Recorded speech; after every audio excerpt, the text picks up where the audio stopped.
convite do Salvador, vinde a mim, está em todas as Escrituras. Sua obra é proporcionar a imortalidade e a vida eterna ao homem.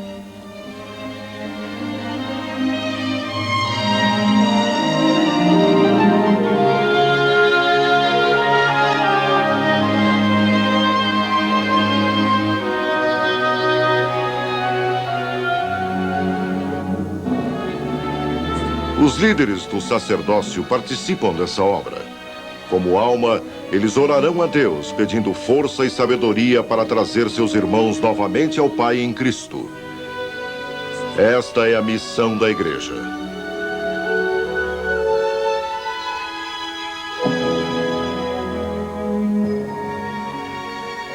A primeira presidência e os 12 têm declarado com frequência que a missão da Igreja é auxiliar nosso Pai Celestial e seu Filho Jesus Cristo em sua magnífica e gloriosa missão de proporcionar a imortalidade e a vida eterna ao homem.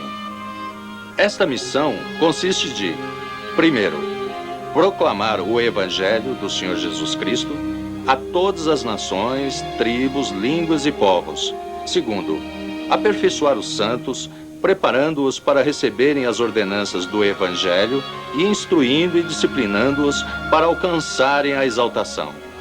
Terceiro, redimir os mortos, realizando as ordenanças vicárias do Evangelho pelos que viveram na terra. A missão é expressa numa revelação dada no dia em que a igreja foi organizada, em 1830. Refiro-me ao versículo 59 da seção 20 de Doutrina e Convênios. Deverão, contudo, prevenir, explicar, exortar, ensinar, convidar todos para vir a Cristo. Convidar todos para virem a Cristo é o nosso propósito. O livro de Mormon esclarece a doutrina do Evangelho quando define a vida como uma aprovação, um tempo para os homens se prepararem para o encontro com Deus. No livro de Moisés, o Senhor declarou: porque eis que esta é a minha obra e minha glória, proporcionar a imortalidade e a vida eterna ao homem. A missão da Igreja declara que devemos auxiliar nosso Pai Celestial e seu Filho Jesus Cristo na realização desta obra. A Igreja de Jesus Cristo dos Santos dos Últimos Dias, portanto, tem uma missão com 3 dimensões. No passado, considerávamos essas dimensões como responsabilidades separadas. Talvez tenhamos tentado designá-las a organizações diferentes. Esquematizamos essas organizações em colunas, separadas com traços que vão ligando-as entre si de um lado a outro. De modo sutil, porém, os espaços entre as colunas salientam a separação, e os traços que as ligam realmente não as unem. Os membros e as famílias não são bem atendidos se as organizações são consideradas comunidades separadas. Cada organização acha que tem uma missão própria, separada da missão da Igreja. E espera das famílias e das pessoas uma grande contribuição em termos de tempo e recursos, sem pensar no que outros já podem ter solicitado delas. Nesse caso, infelizmente, tornamos as coisas difíceis, impedindo, às vezes, que os membros e as famílias mantenham equilíbrio entre as atividades e a vivência real do Evangelho. Para esquematizarmos adequadamente a missão tríplice da Igreja, cada parte deve ser desenvolvida de forma a mostrar que cada uma delas é incompleta sem as outras. Devem ter uma relação adequada entre si. Devem caminhar juntas. Mesmo depois disso, elas devem se tornar uma. É para que adoteis espírito de correlação e unidade que agora oramos. Nós vos exortamos a vos concentrardes na missão da Igreja, ao invés de simplesmente dirigirdes organizações e programas. Podeis perguntar como proceder, a fim de implementar a missão da Igreja na vida dos membros. Onde devereis concentrar vossa atenção e energia.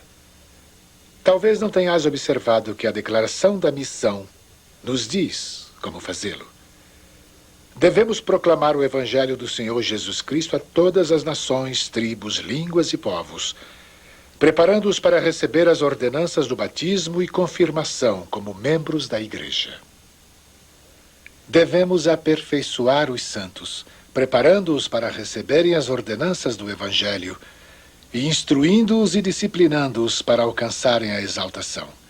Devemos redimir os mortos, realizando as ordenanças vicárias do Evangelho pelos que viveram na terra. Devemos proporcionar a imortalidade e a vida eterna ao homem, concentrando-nos nas ordenanças e convênios a elas associados. Isto está escrito na Declaração da Missão da Igreja. Um teste bom, útil e verdadeiro que os líderes da Igreja podem fazer em todas as decisões importantes é verificar se um determinado rumo nos leva ou não a fazer e a obedecer convênios.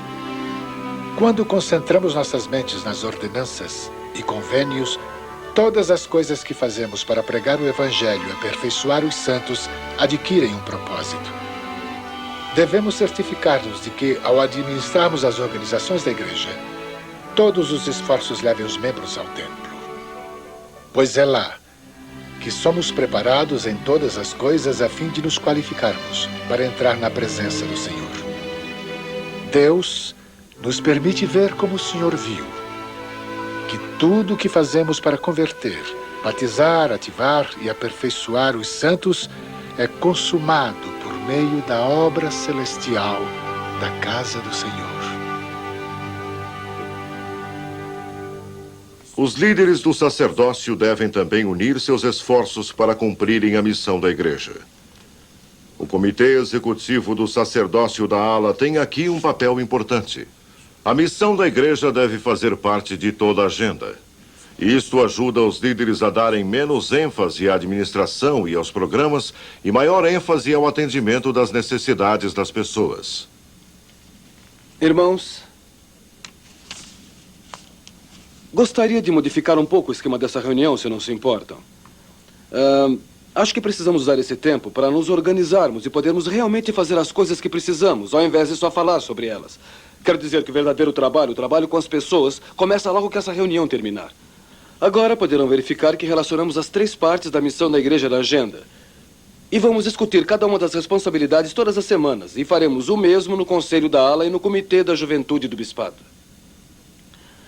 Irmãos, o que precisamos fazer é gastar menos tempo em atividades, em reuniões e mais tempo ajudando as pessoas que vivem dentro dos limites da ala. Isso inclui tanto os não-membros como membros. E uma das formas básicas de conseguirmos isso é trabalharmos todos juntos. Os sumos sacerdotes não são os únicos responsáveis pela obra do templo e história da família. E nem só os élderes são responsáveis pelo trabalho com os élderes em perspectiva. O irmão Almeida e os missionários de estaca não podem fazer toda a obra missionária. Assim, vou pedir ao irmão Almeida para falar-nos sobre o primeiro item da agenda, proclamar o Evangelho. Por favor. Obrigado, bispo. Irmãos, precisamos melhorar nosso relacionamento com os pesquisadores e a integração dos novos conversos. O bispo e eu discutimos isto e, para nos ajudar, vamos usar este formulário chamado Lista de Verificação de Batismo de Conversos. Eu preenchi um destes para cada um de nossos pesquisadores. É uma forma de nos certificarmos de que estamos fazendo todo o possível para ajudar esses irmãos a realizarem a transição para a igreja.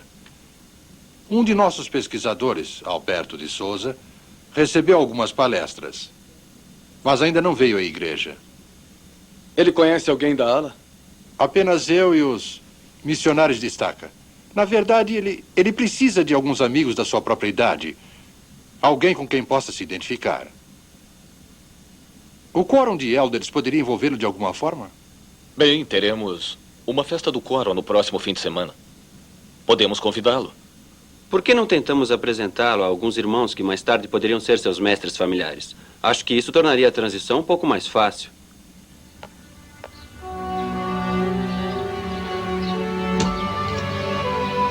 Olá. Como vai? Oh, tudo bem? Arnaldo Tavares, da igreja. Ah, Como vai? tudo bem.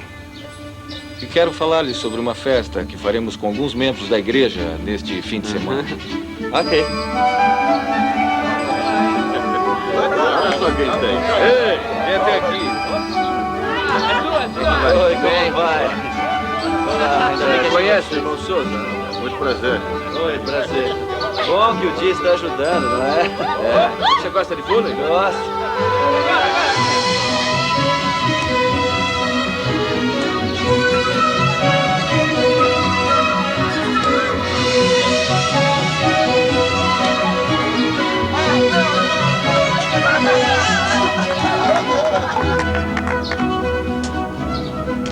Oi, Alberto. Eu é que tive o prazer de vir buscá-lo. Oi, você tá aí? Tudo bem? Oi. Prazer em vê-lo. Irmão Tavares, você soube que o Alberto ia ser batizado hoje? Alberto de Souza? Interessante. Bispo. Como sumo sacerdote presidente, o bispo orienta a ala de forma geral, mas várias responsabilidades podem ser delegadas aos líderes do sacerdócio. Delegando com eficiência, o bispo se torna a força motivadora que faz com que as pessoas levem avante o trabalho. Alberto de Souza, tendo sido comissionado por Jesus Cristo. Irmão Rodrigues, pode conduzir a próxima parte do debate, por favor? Obrigado, bispo. O irmão Oliveira e eu nos reunimos durante a semana e examinamos a lista da ala. Achamos que há várias famílias que poderiam ser reativadas com um pequeno esforço. Bem, acho que existe uma possibilidade. Unidade e flexibilidade são importantes. Designações para utilizar uma organização ou quórum na ajuda a outro podem ser feitas sob a direção do bispo. Neste exemplo, o bispo designou os sumos sacerdotes para trabalharem com as famílias menos ativas, incluindo alguns élderes em perspectiva. Eu acho que são realmente ótimas, sim. Obrigado, bispo. Irmãos, sinto que precisamos realmente dedicar-nos a essas famílias que mencionamos hoje. Sei que o Senhor nos mostrará um meio de ajudá-las. Irmão Rodrigues, os sumos sacerdotes têm a maturidade espiritual necessária para realmente abençoar essas famílias e eu gostaria que tomasse a iniciativa de trabalhar com elas. Dessa forma, o quórum de elders pode concentrar-se mais nos membros ativos que necessitam de fortalecimento. Você aceita essa responsabilidade? Gostaria muito. Conversarei com os meus assistentes e veremos o que podemos fazer. Ótimo, muito obrigado. Irmãos, todos nós precisamos orar a respeito disso. Ontem à noite eu estava lendo o livro de Mormon e uma passagem em particular tocou-me profundamente. Foi Alma 31, versículos 34 e 35. Nesses versículos, Alma está pregando aos oramitas que se afastaram da igreja e está orando por eles. Ó Senhor, concede-nos termos êxito para trazê-lo novamente a Ti em Cristo. Eis, ó Senhor, que suas almas são preciosas e muitos deles são nossos irmãos. Dá-nos, portanto, ó Senhor, força e sabedoria para trazer esses nossos irmãos novamente a Ti. Bem, é disso que necessitamos. Força e sabedoria do Senhor. Reservem, por favor, um tempo para pensar e orar sobre as pessoas que falamos hoje. Conversem sobre elas com seus conselheiros. Visitem-nas durante a próxima semana.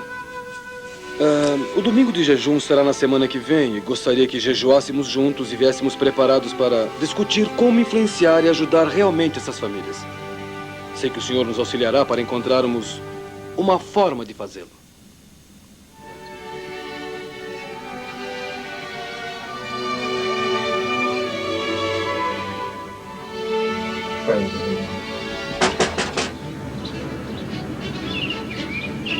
Oi. Olá, senhora Teixeira? Sim. Bem, poderia nos dar um minuto de sua Oh, atenção? pois não. Prazer.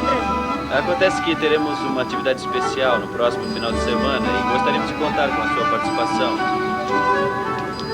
Olá. Oi, Prazer, Arnaldo Tavares. Ricardo dos Como é que Santos. vai? Tudo bem? Olá, prazer. Prazer, Ricardo dos Santos. Irmãos e irmãs, como mencionei anteriormente, não iremos gastar muito tempo nas reuniões do Conselho de Ala examinando o calendário.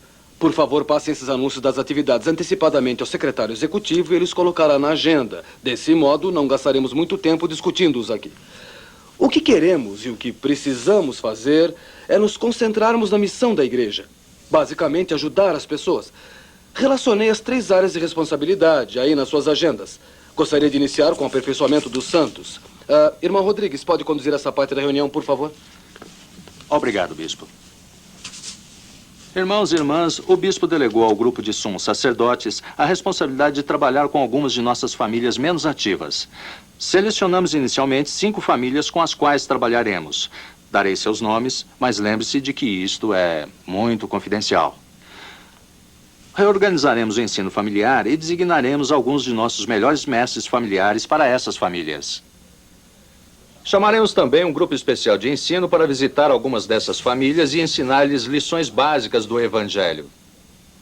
Planejamos, por enquanto, pelo menos como guia, utilizar o manual de princípios do Evangelho. Ao considerarem as pessoas de quem falamos, como cada uma de suas organizações poderia participar? Foi mencionada a família do Sr. Teixeira. E nós, da presidência, fomos conversar com a irmã Teixeira. Pensamos em chamá-la para ensinar uma mini-classe da Sociedade de Socorro. Eu vou pedir à líder de economia doméstica que vá procurar a irmã Teixeira e tente convencê-la a dar a aula. Os filhos dos Lopes já estão frequentando a primária, mas eu pedirei às suas professoras que façam um esforço especial de trabalhar com eles individualmente. Roberto Teixeira tem quase 15 anos, eu acho. Ele nunca aparece na igreja, mas talvez pudéssemos encontrar um meio de interessá-lo numa das atividades dos jovens. Podemos falar sobre isso na reunião do Comitê da Juventude do Bispado.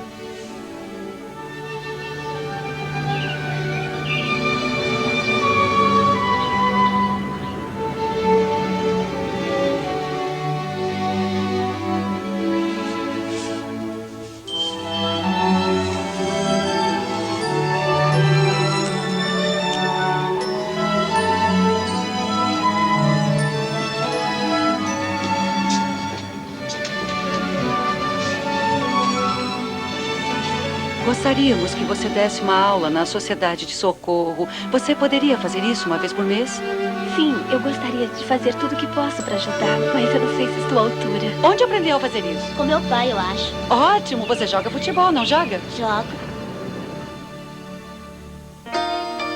Focalizar a missão da igreja dá propósito às reuniões de comitê e conselho. Os esforços podem ser correlacionados e unificados para centralizarem-se na redenção das pessoas, ao invés de nas estatísticas, programas e procedimentos. O Conselho da Ala terá como objetivo principal zelar pelas pessoas que estão pesquisando a igreja e pelos menos ativos e convertê-los.